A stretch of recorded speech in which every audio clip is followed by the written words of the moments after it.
The first formal meeting between humanity and the Confederation takes place in Geneva, beneath the watchful eyes of security forces from 17 nations.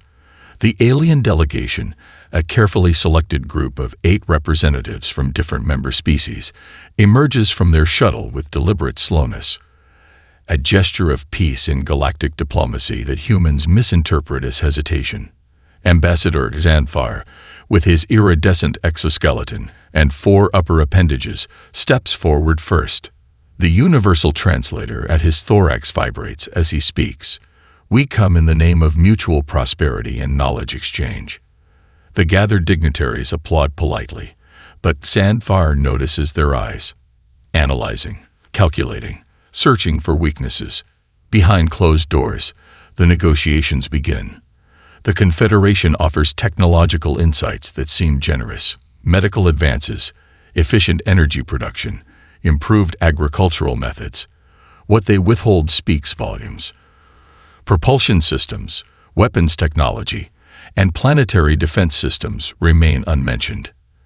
We have protocols for integrating new species, explains Kaleth, the Confederation's science minister, her translucent skin pulsing with bioluminescent patterns. A gradual exchange prevents cultural shock.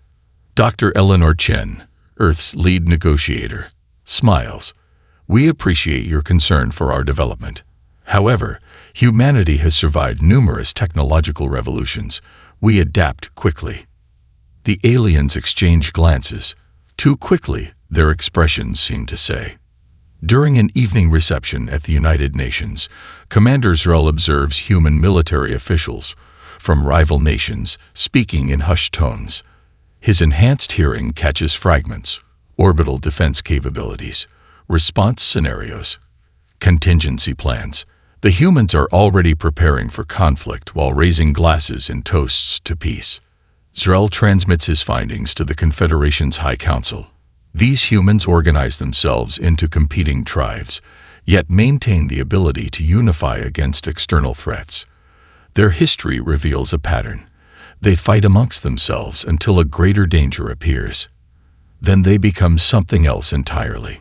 Back on the Confederation mothership, xenobiologists study human physiology with growing concern. Their endurance is remarkable, notes Chief Researcher Miffax. Their bodies inefficiently process energy, yet they can sustain activity long after more advanced species would collapse. They withstand pain, temperature extremes, and toxins that would kill most sentient beings. Their psychology is even more disturbing, adds behavioral analyst Core. They thrive on risk. They romanticize sacrifice. Their entertainment glorifies conflict, and their heroes are often those who endured the most suffering. Ambassador Xanthar reviews the reports with growing unease. The initial assessment had classified humans as a Level 3 civilization, technologically advanced, but diplomatically naive. He drafts a priority communication to reclassify them as Level 5, potentially volatile. We intended this contact to prevent humans from developing unsupervised, he writes. But we may have simply accelerated a process already underway. These beings have fought their way up the evolutionary ladder of a death world. They defeated every natural constraint their planet imposed. Now they look to the stars not with wonder, but with recognition, as the next territory to be conquered. The message transmits across 20 light-years to the Confederation capital. By the time a response arrives, the first hints of humanity's true nature will have already manifested. The Galileo's destruction sends shockwaves through human society. News networks broadcast the same footage on endless loops: the research vessel's final transmission, faces of the lost crew, the scattered debris field near Jupiter's orbit. What the broadcasts don't show is what happens behind closed doors in capitals around the world. In Washington, Beijing, Moscow, New Delhi, and Brussels, intelligence chiefs who once spied on each other now share information without hesitation. Military leaders who planned for each other's destruction huddle over holographic displays, analyzing Vraxian fleet movements from Confederation data. The transition happens so seamlessly that it stuns the alien observers. They have contingency plans for this exact scenario, reports Xandfar to the Confederation Council, almost as if they expected an alien threat all along. President Amara Okafor addresses the United Nations Security Council, her voice steady despite the gravity of the moment. Humanity faces its first interstellar aggressor. The Vraxians have mistaken our diplomatic patience for weakness. We will correct this misunderstanding. The Security Council votes unanimously to establish the Earth Defense Initiative. Nations pledge resources, personnel, and industrial capacity to a unified command structure. Private corporations redirect research and production without government mandates. Citizens volunteer by the millions. Diplomat Kuller, attending the session as a Confederation observer, sends an urgent message to his superiors. They do not debate whether to fight, only how. The speed of their mobilization defies all predictive models. At the newly established Combined Space Operations Center in Colorado, Admiral Chen briefs Confederation military attaches.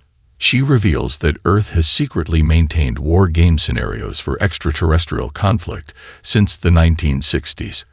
What began as theoretical exercises evolved into sophisticated response protocols, updated with each technological advance. You've been preparing for us, realizes Rel, unable to mask his shock. Chen smiles thinly. Not you specifically.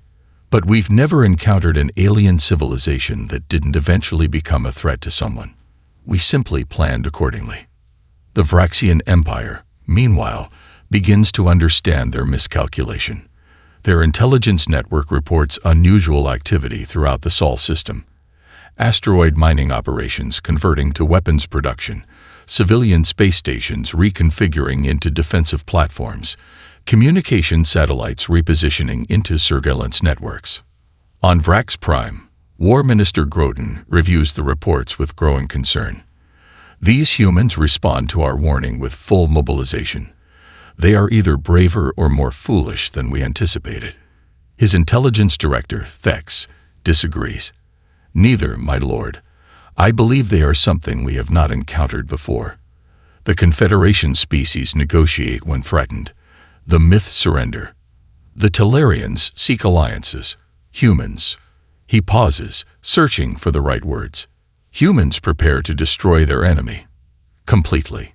Groken dismisses this assessment. The Vraxian Empire has conquered 6 worlds and forced a dozen more into tributary status. No single planet of primitives could pose a genuine threat. 3 months later, when the first human battle group appears at the edge of Vraxian space, War Minister Groten will remember this conversation. By then, it will be too late to reconsider. The transformation of Earth's industrial base defies all Confederation predictions.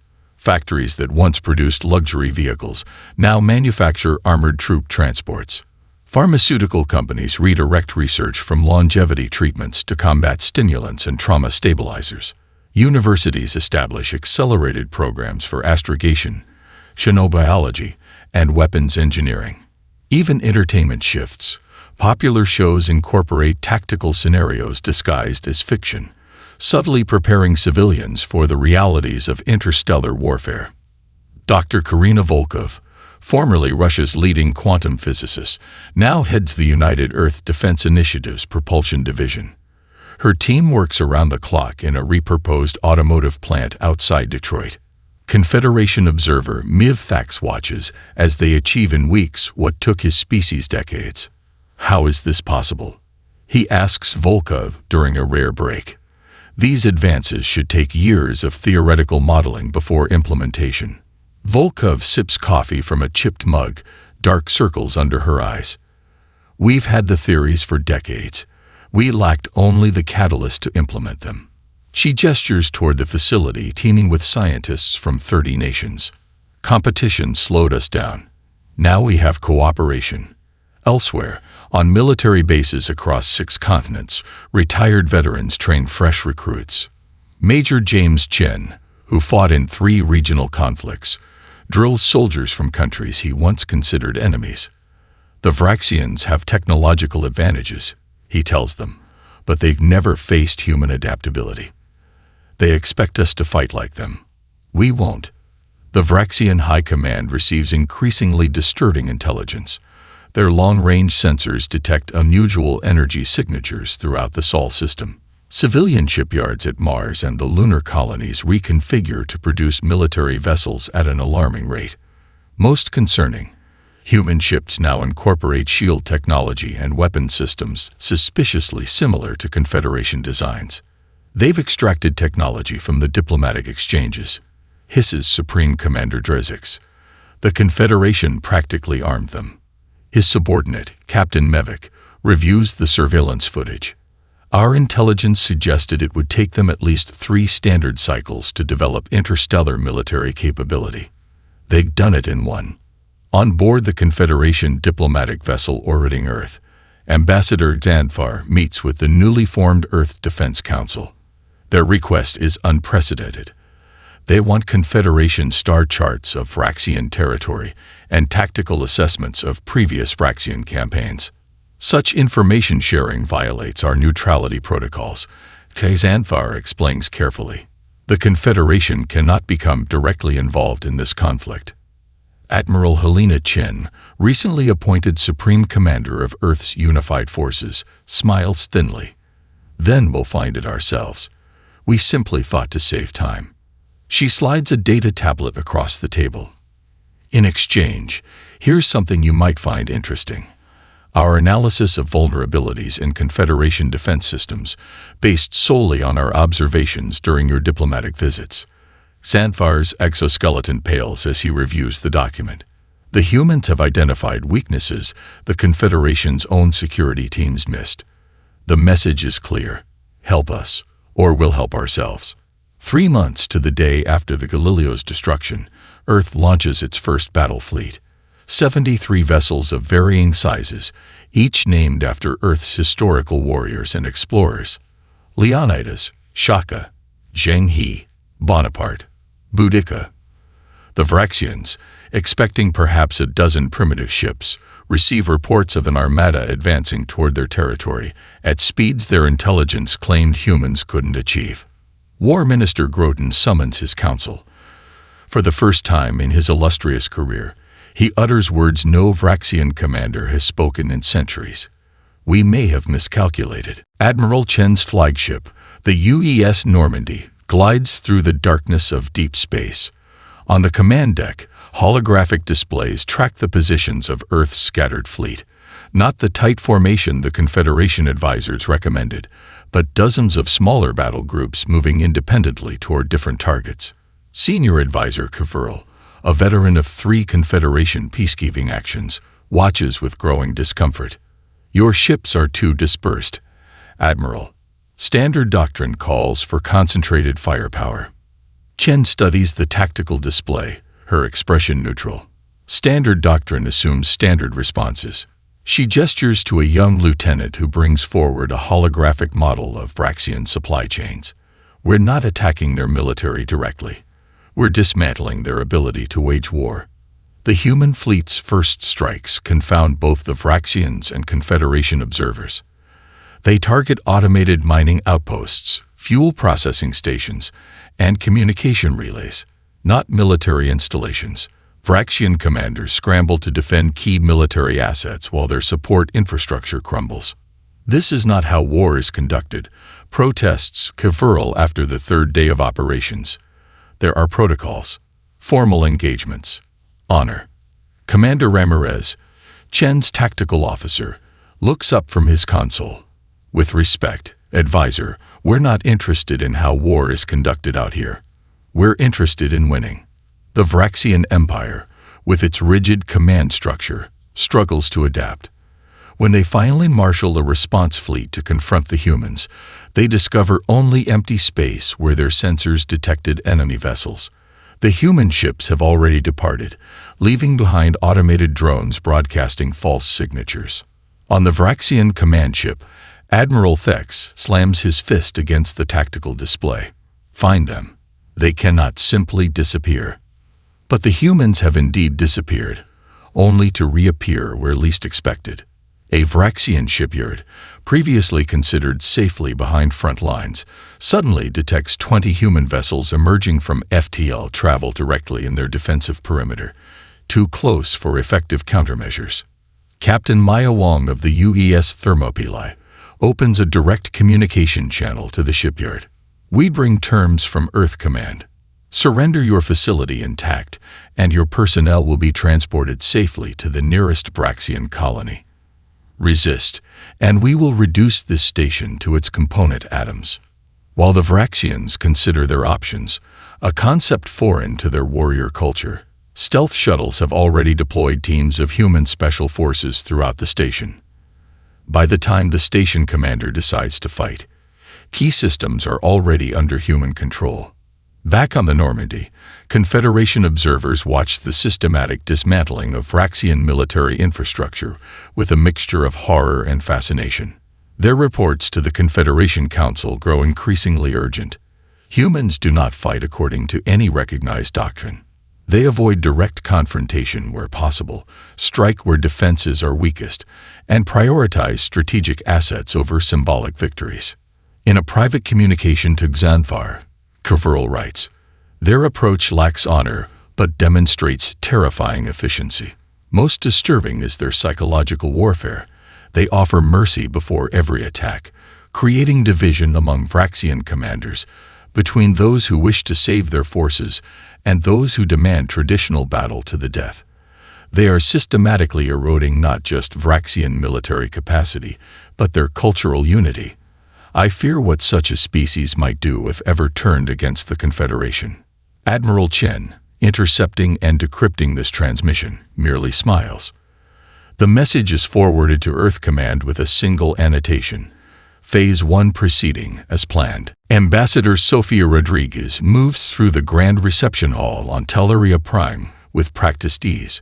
Her formal diplomatic attire, designed to honor Tellurian color sensitivities while maintaining Earth's new united aesthetic, draws appreciative murmurs from the assembled dignitaries.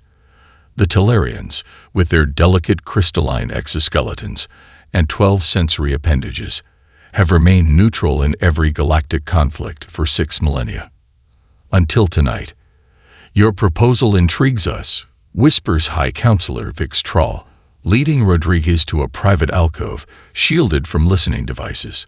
"Direct trade routes between our worlds, technological exchange without Confederation oversight, mutual defense assurances." The Tellurians' voice crystals vibrate with concern. "But the Confederation has been our shield for thousands of years." Rodriguez sips from a glass of Tellurian essence water before responding. "And how effectively did that shield protect the Joran colonies when the Vraxians claimed their lunar mining operations?" The Confederation debated for 3 years while the Jorans lost everything. The High Counselor's appendages twitch, a sign of discomfort with undeniable truth. The Confederation moves deliberately to prevent hasty decisions. "Deliberation has its place," Rodriguez acknowledges. "But there's a difference between caution and paralysis. Earth offers something new, decisive action within an ethical framework." Across the galaxy, similar conversations unfold. On the forested world of myth, Earth's xenobiologist Dr. Tanaka shares research showing how Vraxian mining operations have contaminated water supplies on 3 conquered worlds, including a myth colony the Confederation classified as disputed territory. In the orbital habitats of the Juxan Republic, Admiral Chen's prodigy demonstrates human shielding technology that could protect their vulnerable atmospheric processors from Vraxian long-range weapons. Within the Confederation Council chambers, the previously unthinkable occurs. Member species openly question millennia of established protocol. Ambassador Xanthar watches in dismay as the unified front of galactic governance fractures under human diplomatic pressure. They approach each species differently, he reports to the High Council. With the militant Drex, they emphasize security cooperation. With the mercantile Olfani, they offer exclusive trading rights. With the scientific Eridani, they share research opportunities. They've studied our weaknesses, our desires, our histories, and crafted unique approaches for each. The Council's elder, a Thraxian whose species helped found the Confederation 12,000 years ago, steeples his gnarled fingers. They turned diplomacy into another battlefield. Yes, confirms Xanthar. And they're winning without firing a shot. On Earth, the diplomatic corps operates from a repurposed university campus in Geneva. Here, cultural specialists, xenolinguists, and psychological warfare experts develop targeted approaches for each Confederation species. They analyze thousands of years of alien history, identifying patterns, grievances, and unfulfilled needs the Confederation's bureaucracy has ignored. Director Amara Okafor, formerly Nigeria's ambassador to the United Nations, reviews the latest developments with her team. The Tellarians, Myth, and Juxon have officially signed independent treaties. The Drex and Ulfeni are considering our proposals. The Confederation has called an emergency session to prevent further defections. Her deputy slides a data tablet across the table. We've identified 3 more species with similar potential. The Confederation's enforced consensus is crumbling. Okafor nods, her expression solemn. For thousands of years, they've maintained stability through uniformity. We're offering something more chaotic, but ultimately more responsive. A galaxy where individual needs matter as much as collective protocol. She turns to the window, watching diplomats from 17 alien worlds entering the campus gates. They fear us because we change everything we touch. They're right to be afraid. The Europa colony's destruction marks a turning point in the conflict. Holographic displays aboard the UES Normandy show the aftermath in brutal detail. Research habitats reduced to twisted metal, hydroponics gardens exposed to vacuum, the bodies of civilian scientists and their families scattered among the icy debris. Admiral Chen watches the footage in silence, her face betraying no emotion as the death count finalizes. 8,217 human lives. The Confederation observers expect rage, expect immediate retaliation strikes against Vraxian civilian targets.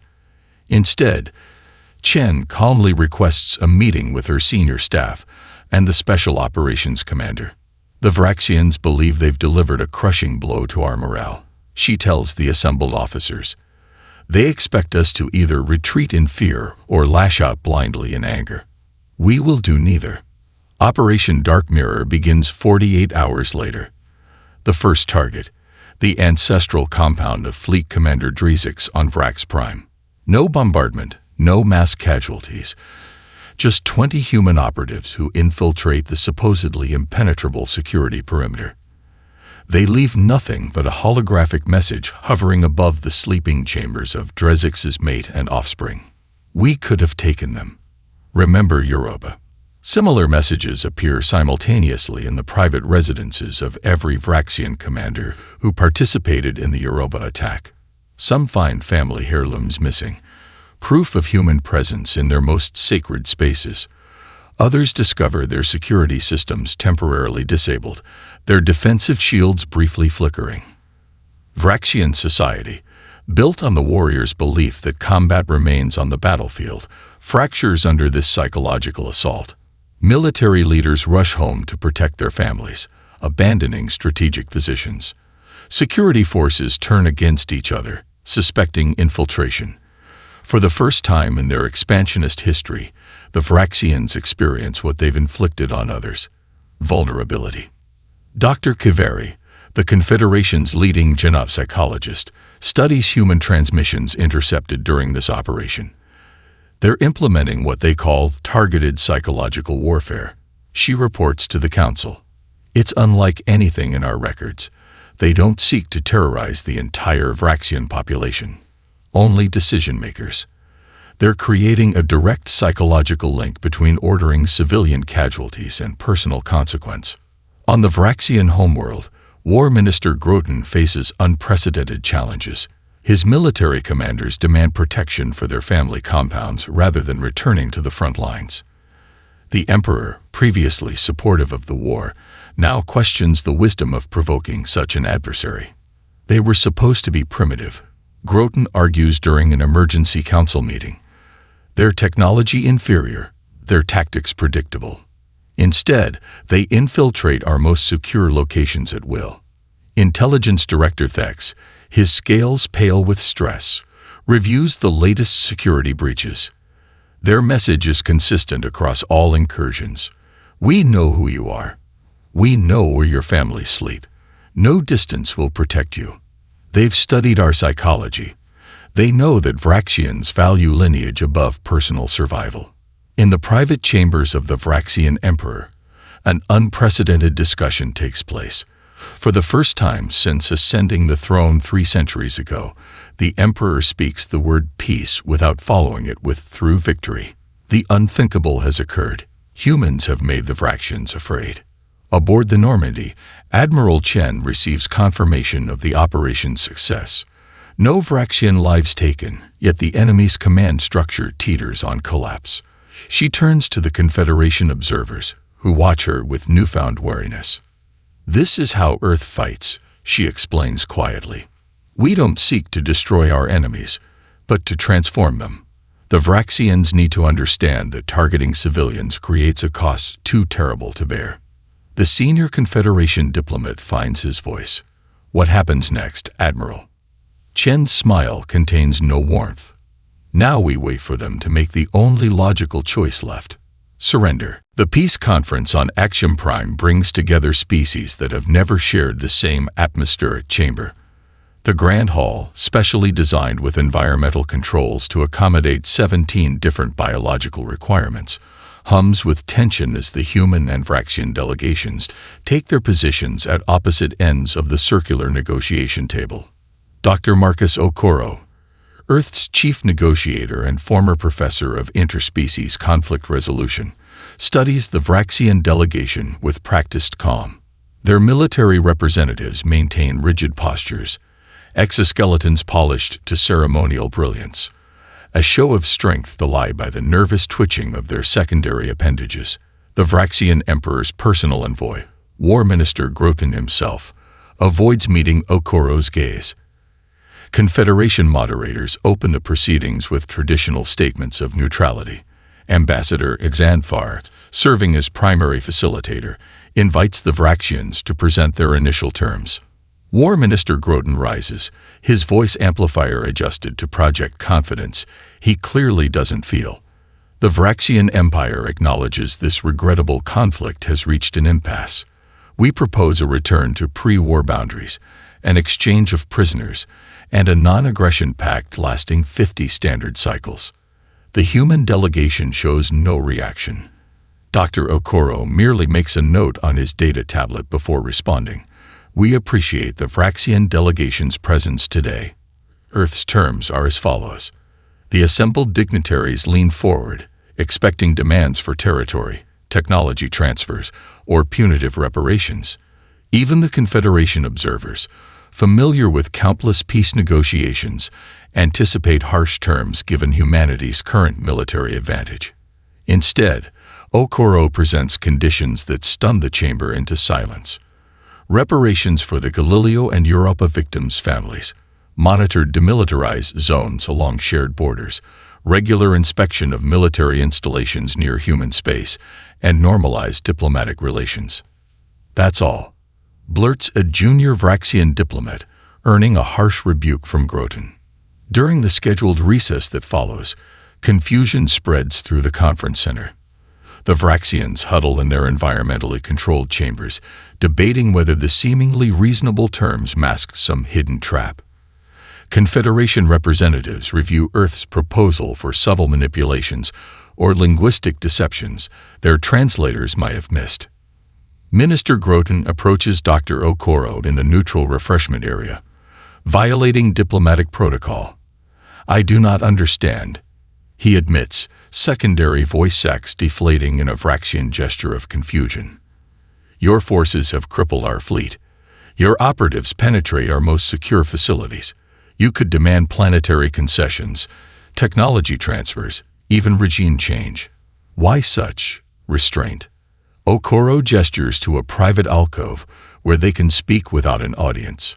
"Minister, has your intelligence service provided historical context about Earth's major conflicts? Your world wars? Yes, primitive but instructive. Then perhaps you're familiar with the Treaty of Versailles. After our first global conflict, the victors imposed crushing penalties on the defeated power. The result? A second, more devastating war 20 years later. Okuro's expression remains professional, but his eyes hold Groton's gaze. After our Second World War, we tried a different approach. We rebuilt our former enemies, integrated them into our economic systems, created mutual interdependence. Those nations remain our strongest allies nearly 2 centuries later. Understanding dawns in Groton's compound eyes. You seek not just to end this war, but to prevent the next. Precisely. Earth doesn't need Vraxian territory or resources. We need a stable, prosperous neighbor who sees more advantage in trade than in conflict. When the formal negotiations resume, the atmosphere has fundamentally shifted.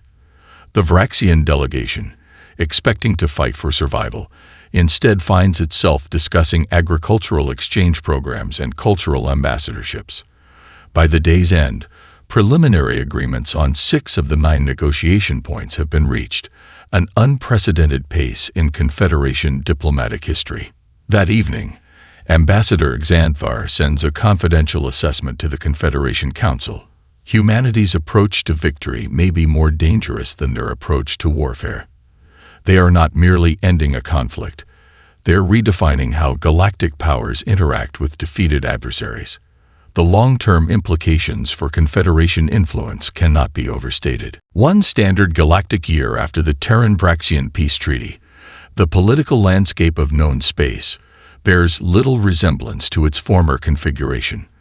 The Terran Alliance, Earth and its 7 partner worlds, celebrates the opening of the first joint scientific outpost in former Vraxian territory. The research station, dedicated to sustainable terraforming technologies, hosts scientists from 23 species, including a small contingent of Vraxian environmental specialists. Ambassador Xanthar observes the ceremony from a diplomatic viewing platform. His attention focused not on the official proceedings, but on the interactions among the diverse attendees. Humans move with easy confidence between conversation groups, equally comfortable discussing Tellurian crystal harmonics, myth forest management theories, or Vraxian architectural principles. Somehow, in mere months, they've absorbed cultural nuances that took other species generations to master. Remarkable adaptation rate, isn't it? The voice belongs to Dr. Eleanor Chen, Earth's first xenoanthropologist and now director of the Confederation Relations Bureau. We've always been like this, thrown into new environments, forced to learn or perish. Xanthar turns his primary sensory cluster toward her. Your species continues to confound our predictive models, Dr. Chen. The Confederation's leading sociologists estimated it would take at least a decade for meaningful integration with non-terrestrial cultures. Chen smiles. Yet here we are, trading jokes with the myth and exchanging culinary techniques with the Juxon. Perhaps your models need updating. Across the reception hall, Vraxian War Minister Groton, now bearing the title of Cooperation Minister, engages with a group of human military officers. His formal battle scars, once proudly displayed, are now covered by diplomatic attire designed by a human fashion consultant. The Vraxian Empire has begun restructuring its military-focused economy, adapting administrative systems clearly influenced by human organizational principles. On distant Confederation worlds, council chambers debate the implications of humanity's expanding influence. Trade routes established for millennia shift as merchants discover the efficiency of human-designed shipping networks. Cultural exchange programs, previously limited to formal diplomatic visits, flourish under Earth's more relaxed protocols. Even the Confederation's rigid bureaucracy has begun implementing reforms in response to criticism from member worlds now exposed to human governance alternatives. In orbit above Earth, construction continues on the massive interstellar exploration vessel Odyssey. Unlike the warships built during the conflict, this behemoth focuses on long-range discovery and scientific research. Its mission: to push beyond known space, seeking new civilizations and resources. The ship's multinational crew includes specialists from every human nation and representatives from 5 alien species, 2 former enemies among them. During a private tour of the vessel, Xanfar questions Admiral Chen about its capabilities. This ship could easily be converted for military purposes, he observes, studying the modular design. Chen doesn't deny it. We build with adaptability in mind. It's in our nature. That's what concerns the Confederation Council, Xanfar admits. In 1 standard year, you've transformed from an isolated world to a significant galactic power. You've rewritten trade agreements, established new alliance structures, even reformed the Vraxians, a species the Confederation spent millennia trying to moderate. Is that concern or admiration I hear, Ambassador? Both. Xanfar's voice sacs vibrate with an emotion that has no direct translation. You move too quickly. The galaxy operates on timescales of centuries, not months. Stability requires. Forgive me, Ambassador, Chen interrupts gently, but stability isn't the same as stagnation. The Confederation maintained the status quo for thousands of years, while problems festered beneath the surface. The Vraxians expanded unchecked. Smaller species suffered under outdated treaties. Scientific advancement slowed to avoid disruption. They pause at an observation deck overlooking Earth, a swirl of blue oceans and green continents, home to a species that has reordered a galactic sector in 18 months. What happens next depends on all of us, Chen continues. Humanity doesn't seek to replace the Confederation, but to invigorate it. We bring change, yes, but also possibility. Xanfar studies the planet below, home to beings who transform everything they touch. That, he says quietly, is precisely what terrifies us.